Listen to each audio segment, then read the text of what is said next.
નમસ્કાર, આપ જોઈ રહ્યા છો નેશન પ્લસ ન્યૂઝ. હું છું આપની સાથે હેતલ ભગત. સુરતના ઈચ્છાપોર વિસ્તારમાં વિચિત્ર ટ્રિપલ અકસ્માત સર્જાયો હતો, જેમાં એક ટ્રકે બસ અને કારને ટક્કર મારી હતી.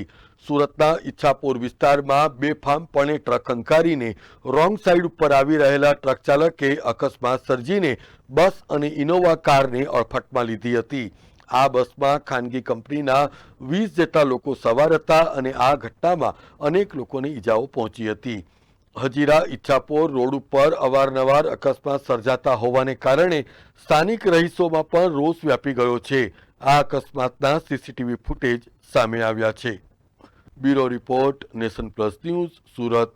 સમાચારોના સતત અપડેટ મેળવવા માટે અમારી નેશન પ્લસ ન્યૂઝની યુટ્યુબ ચેનલને સબસ્ક્રાઇબ કરો, બેલ આઇકન દબાવો અને જોડાયેલા રહો ફેસબુક, ઇન્સ્ટાગ્રામ અને ટ્વિટર પર.